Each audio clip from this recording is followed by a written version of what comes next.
What's going on, YouTube? It's Q back here again with another video for you.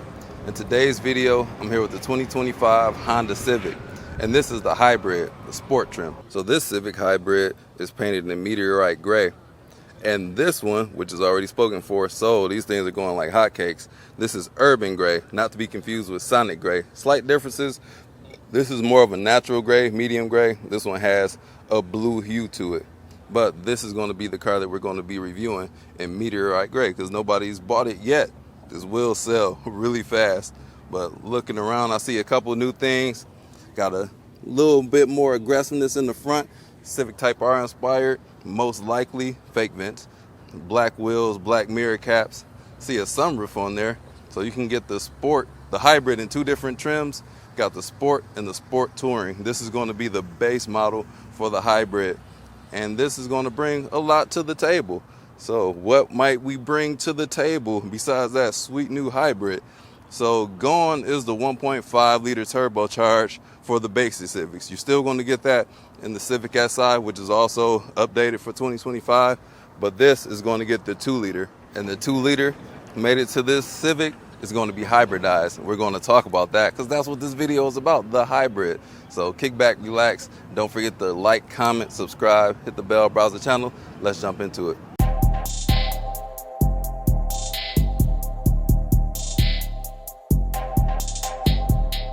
One of the gems of the Civic lineup for 2024 and previous to that, that would be the Civic Sport trim with the manual.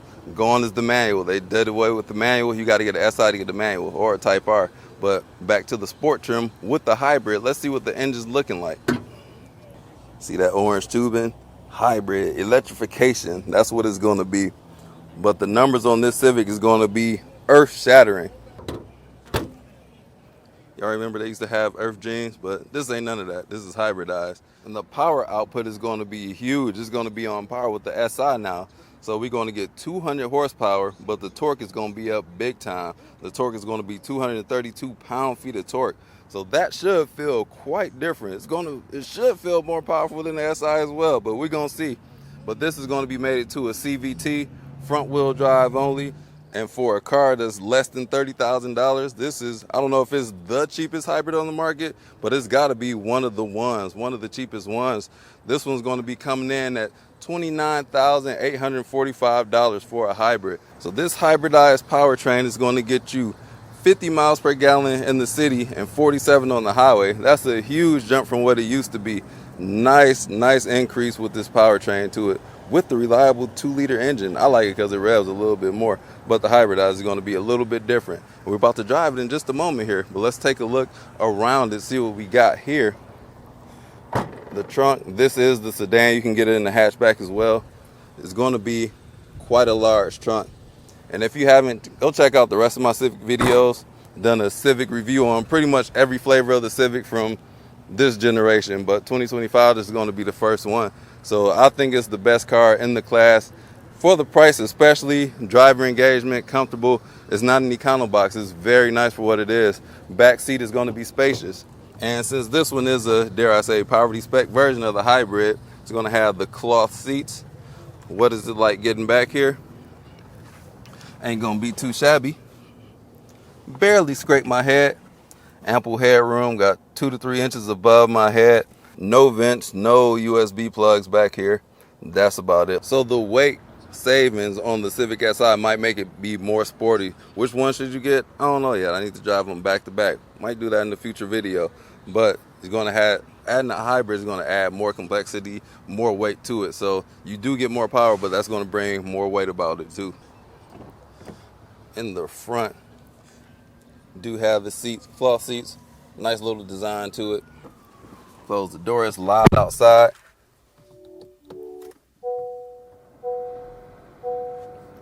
Can't hear the engine start up in here. So this is going to have the lower trim infotainment.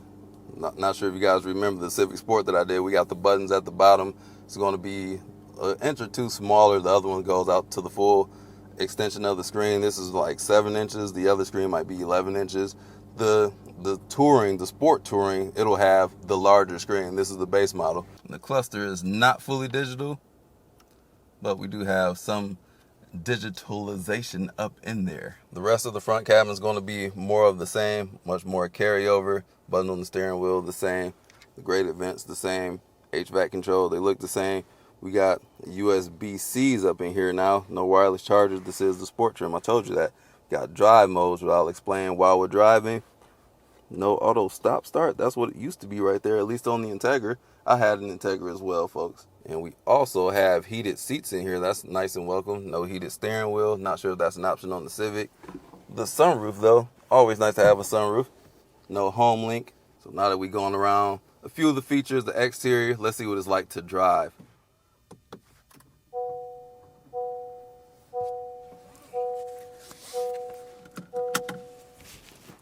Complete silence when we start it up. Seats are going to be manual. You hear the engine start itself. Let's get on the road.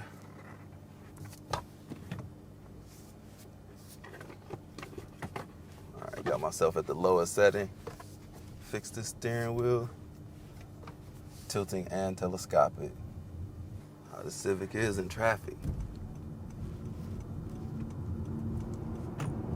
Woo. You can feel the hybrid system just work simultaneously with the combustion engine. That was kind of seamless. That was smooth too. Simultaneous power delivery. So these Civics, y'all know the Civics are a great package. Everyday package is going to be really nice to drive. Suspension is going to be great. And let's see how it's going to handle. That's what I want to know. And what this hybrid system is like. Is it enough passing power? Is it slow? Are the numbers going to be inflated? Y'all know the numbers are going to be inflated, as they always are. But we're going to see. We're going to see what it's all about. Got the little EV meter on the where the RPMs normally go. Or the RPMs are there as well. When the engine is on, the RPMs are up there. Let's see what it's like when it disappears.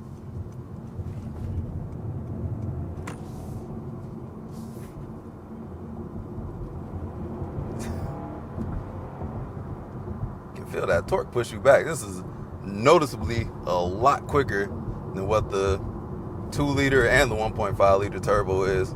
That is seamless. Pretty quiet in here as well. I don't hear too much road noise going on.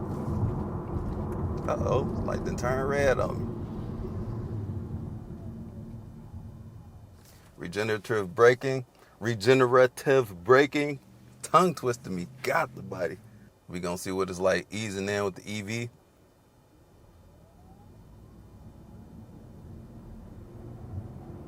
Still using the engine taking off. I tried to baby it to where it would just do EV only.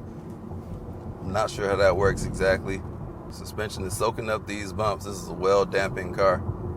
Amazing driving car. The previous ones have. I'm not going to pass judgment on this one yet, but I think Honda's got the Civic nailed down to, they know how to make this car dynamically just great. It's just a great all-around vehicle. Size is great. Driving dynamics, great. Efficiency, great. Design, great. Not too many negatives. Something I didn't like about the previous ones, which wouldn't be a problem in the CVT, was the rev hang when it came to shifting. I don't know if they corrected that in 2025, but if you got the CVT, I don't know if you have to deal with that. Let me switch the mode to eco for when we take off. Let's see if it'll hold into the battery mode or do something different.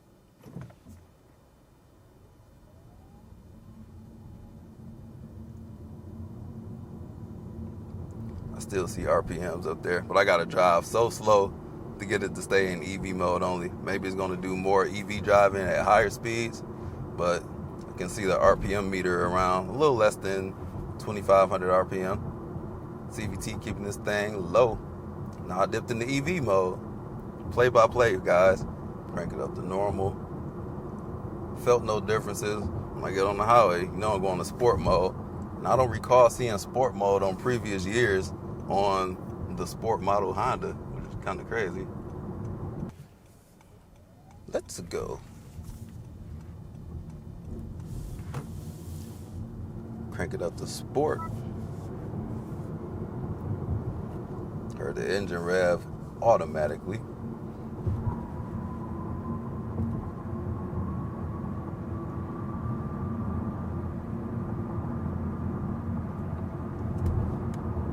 Handles quite well.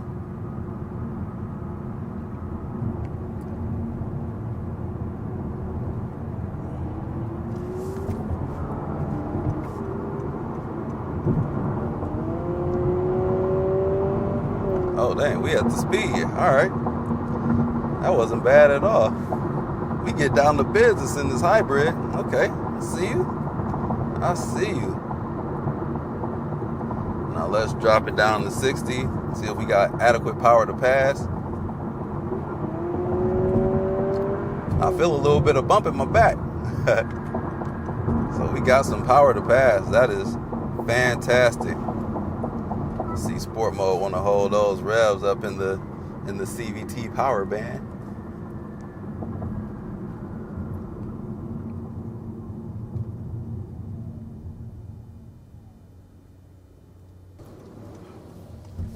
Back on the highway again.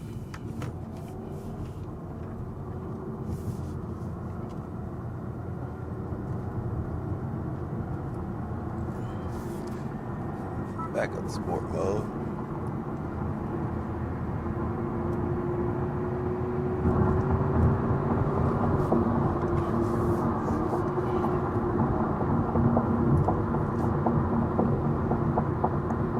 One thing I don't like about the CVT, like sometimes those RPMs just kind of sit really high. I'm like, all right, I'm done accelerating now. You can drop back down, get your legal on. Sometimes it won't just go back down. It'll take a minute to recognize that, but like, maybe that's just a sport mode thing in this car. Who knows?